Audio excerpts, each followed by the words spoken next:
오늘의 성경 말씀은 사도행전 28장 23절에서 31절까지의 말씀입니다.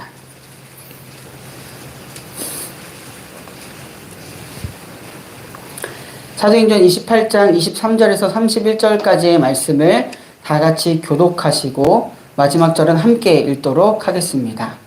그들은 바울과 만난 날짜를 정하였다. 그날에 더 많은 사람이 바울의 숙소를 찾아왔다. 그는 아침부터 저녁까지 그들에게 하나님 나라를 엄숙히 증언하고 모세의 율법과 예언자의 말을 가지고 예수에 관하여 그들을 설득하면서 그의 속내를 터놓았다. 너는 그의 말을 받아들였으나 너는 믿지 않았다. 그들이 이렇게 견해가 서로 엇갈린 채로 흩어질 때에 바울은 이런 말을 한마디 하였다. 성령께서 예언자 이사야를 통하여 여러분의 조상에게 하신 말씀은 적절합니다. 곧 이런 말씀입니다. 이 백성에게 가서 말하여라. 너희가 듣기는 들어도 깨닫지 못하고 보기는 보아도 알지 못한다. 이 백성의 마음이 무디어지고 귀가 먹고 눈이 감기어 있다.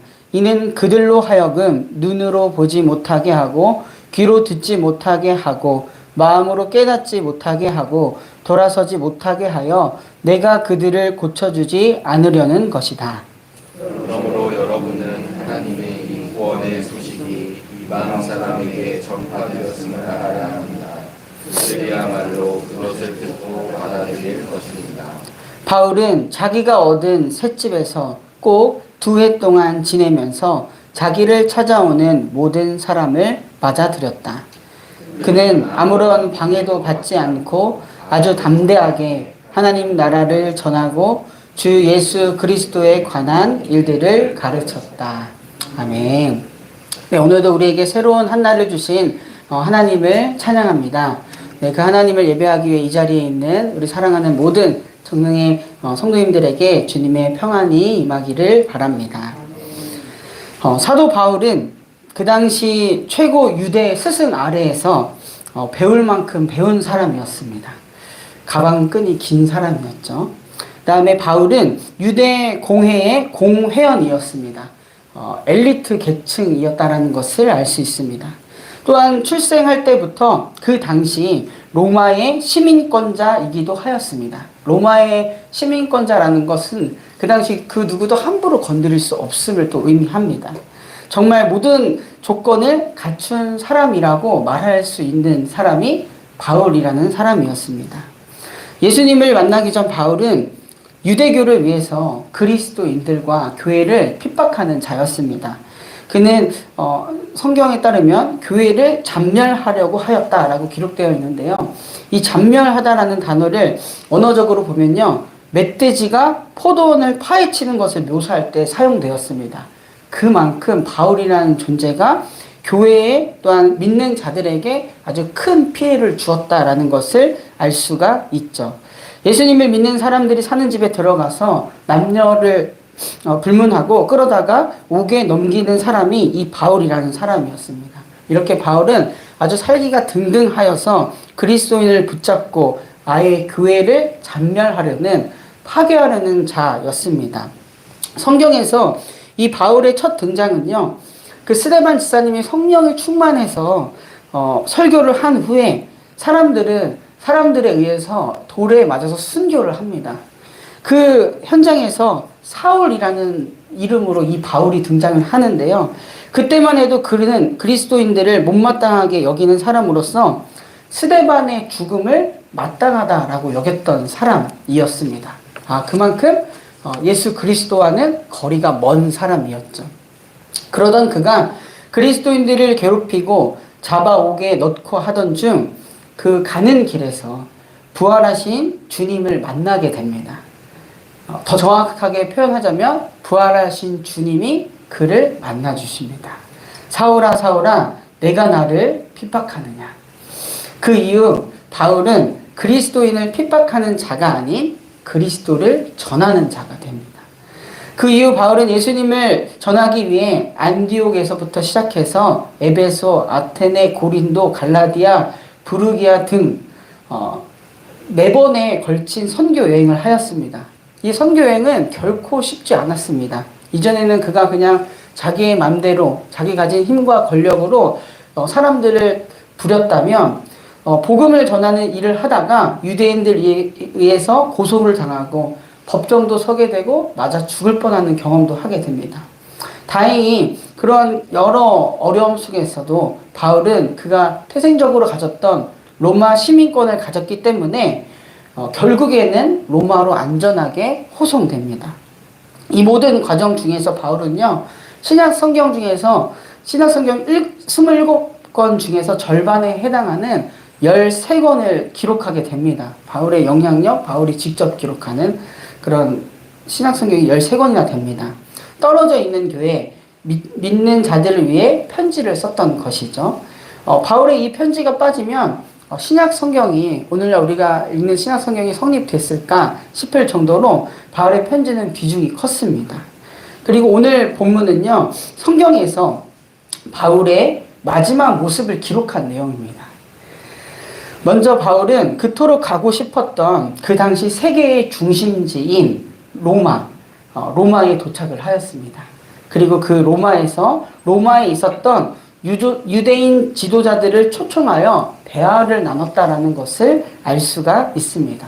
로마에서 바울이 가장 첫 번째로 한 행동이었습니다. 로마에 있는 바울의 존재, 즉 로마 황제의 법정에서 법적으로 판결을 기다리고 있는 유대인에 대해서 로마에 있는 유대인들은 관심이 있을 수밖에 없습니다. 왜냐하면 사도행전 28장에서 21절을 보면 이렇게 기록되어 있는데요. 그들이 바울에게 말하였다.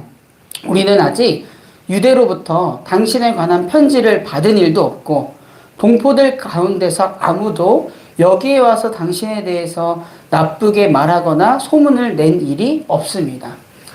이들은 바울에 관련된 일을 편지로나 사람을 통해서 소식을 들은 바가 없었기 때문에 바울을 직접 만나서 그가 왜 여기까지 오게 되었는지 그의 형편과 사상을 듣고 나름대로 판단을 하겠다라는 생각에 바울을 만나고자 했습니다. 그런 자리에서 바울은 과연 어떤 말을 전하였을까요? 사도행전 28장 23절을 보면 이렇게 기록되어 있습니다. 그들은 바울과 만날 날짜를 정하였다. 그날에 더 많은 사람들이 바울의 숙소에 찾아왔다. 그는 아침부터 저녁까지 그들에게 하나님 나라를 엄숙히 증언하고 모세의 율법과 예언자의 말을 가지고 예수에 관하여 그들을 설득하면서 그의 속내를 터놓았다. 아멘. 바울이 그 지역에 있는 유대인들을 만난 목적은 그들에게 자신이 이렇게 죄수로서 로마에 올 수밖에 없었던 이유를 설명하였습니다. 그것은 이스라엘의 소망과 기도가 이제는 메시아인 예수 그리스도의 오심으로 인해서 이루어졌다라는 것을 믿게 되었고 그 소식을 전하였기 때문에 이곳에 오게 되었다라는 것을 설명을 합니다. 이른 시간부터 저녁까지 유대인들은 바울이 하나님 나라를 증거하는 것, 또한 예수 그리스도에 대한 일에 대해서 성경을 통해서 설명하는 것을 듣게 되고 또 경청하게 됩니다.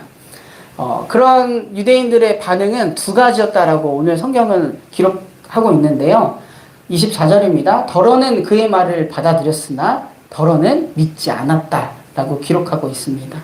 바울의 그런 복음 전함에 있어서 긍정적인 반응을 나타내는 사람도 있고 믿지 않았던 사람도 있다라는 것을 알 수가 있습니다.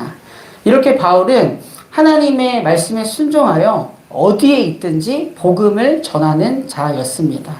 그의 말을, 그 복음을 받아들이거나 그렇지 않은 것은 나중 문제였습니다.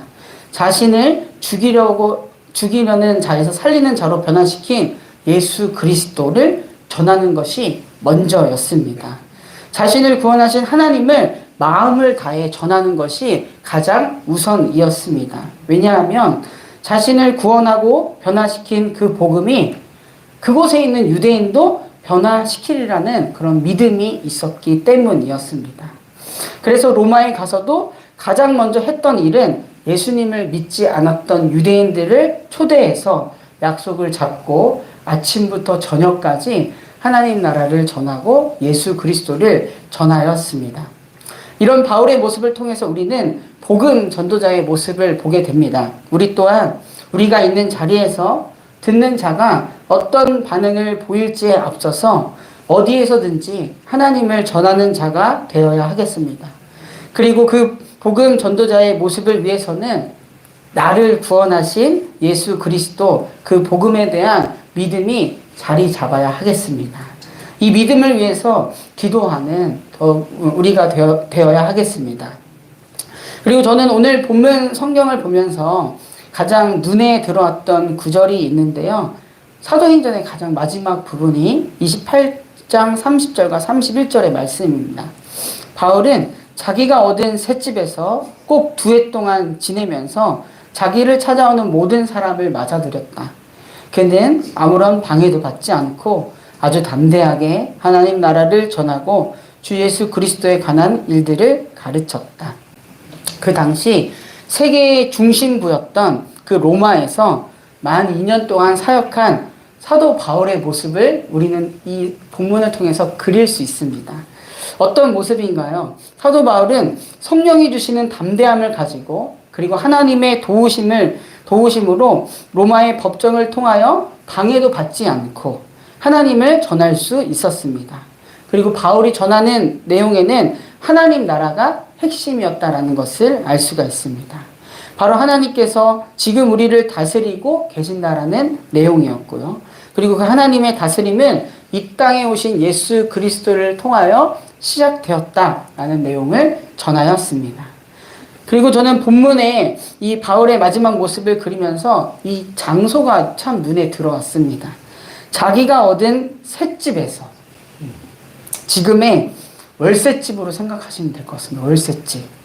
원래 바울은요, 제가 서두에도 이야기했듯이 유대의 뛰어난 교육을 받고 공의회 회원으로 지냈다라고 했습니다. 만약 그가 계속 그렇게 살았다면 아마 바울은 월세가 아니라요, 그런 셋집이 아니라 의리의리한 아마 자가에서 당연히 살았을 것입니다. 그러면서도 아주 떵떵거리면서 살았겠죠. 그러나 예수님을 참으로 만난 바울의 그런 모습은 성경에서 마지막에 이렇게 그려내고 있습니다.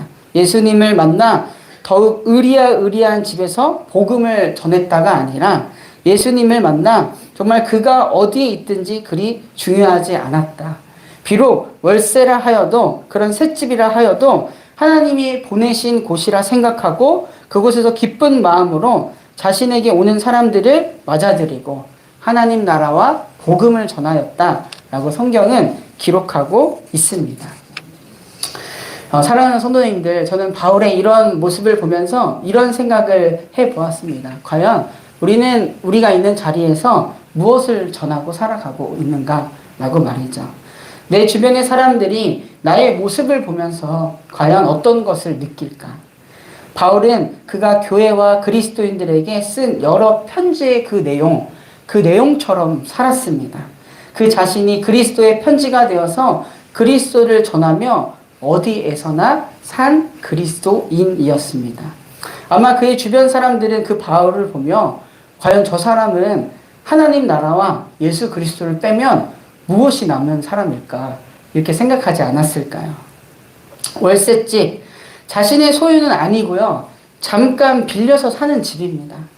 당장 나중을 걱정해야 하는 형편이죠.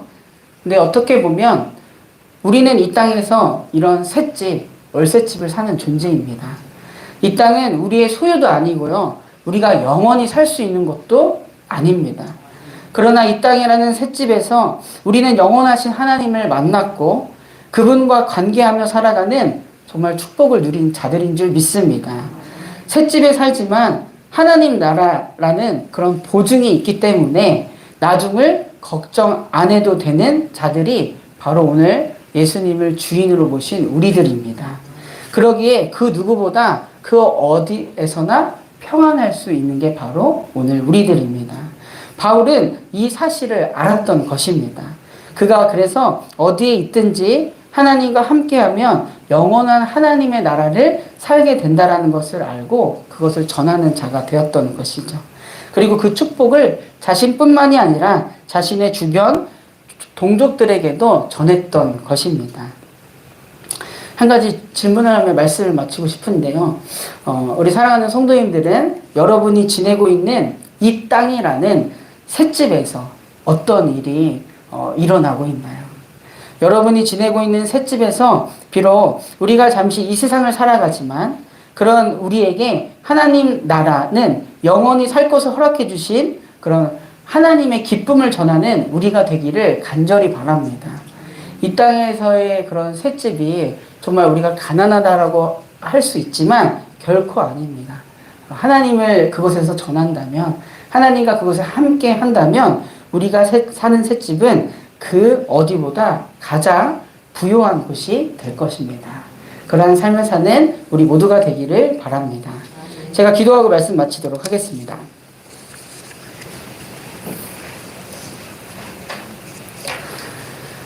사랑하는 주님, 오늘도 새로운 한 날을 허락하시고 하루의 시작을 말씀으로 시작하게 하시니 감사드립니다. 우리를 구원받은 주님의 자녀로 이 땅을 살게 하시니 감사드립니다. 하나님께 받은 사랑과 은혜를 더 깊이 깨달으며 이 땅이라는 셋집에서부터 영원하신 주님을 모시고 살며 그 복된 소식을 전하며 사는 우리의 인생 되게 하여 주시옵소서. 우리 사랑하는 정릉교회 모든 성도들의 삶이 그 삶의 자리에서부터 하나님 나라를 전하고 복음을 전하는 그런 은혜의 통로가 되게 하여 주시옵소서. 평화의 왕이신 주님, 이 나라와 민족을 위해 계속해서 기도합니다. 주님, 우리 나라와 민족을 긍휼히 여겨 주시옵소서. 상한 이 땅 주님께서만이 회복시켜 주실 줄 믿습니다. 주님께서 고쳐 주시옵소서. 혼란스럽고 어지러운 상황 가운데 다시 한번 눈을 들어 주님의 섭리를 보게 하시고 우리 민족을 평안의 길로 인도하여 주시옵소서. 세계와 열방을 위해 기도합니다. 여전히 전쟁과 분열로 인하여 신음하고 있는 이 세계입니다. 주님, 이 세계와 열방을 긍휼히 여겨 주시사 정말 주님의 평안 가운데 더욱더 바로 서는 세계와 열방 되게 하여 주시옵소서. 몸과 마음 영혼이 아픈 환우들 있습니다. 병으로 인하여 지치는 마음을 주님께서 기억하여 주시고 어루만져 주시옵소서. 병상 중에서도 주님께서 주시는 평안을 또한 그들의 모든 부분에 있어서의 회복을 주님께서 허락하여 주시옵소서. 새 힘을 주시는 주님의 은혜를 경험하는 우리 환우들 되게 하여 주시옵소서.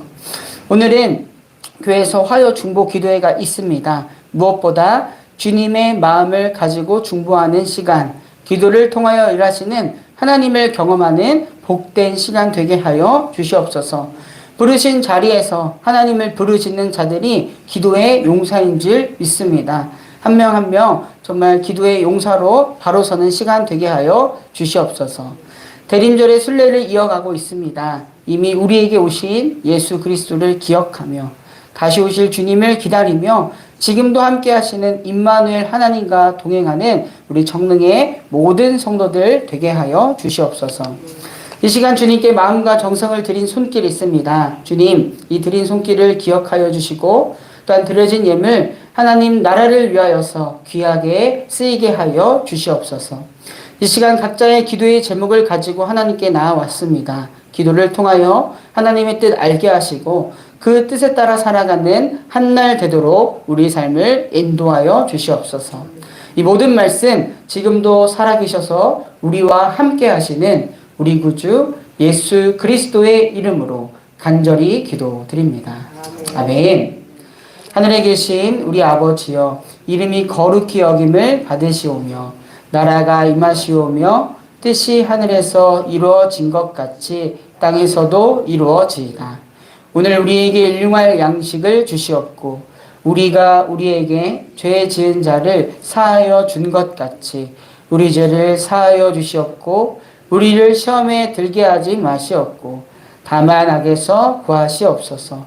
나라와 권세와 영광이 아버지께 영원히 있사옵나이다. 아멘.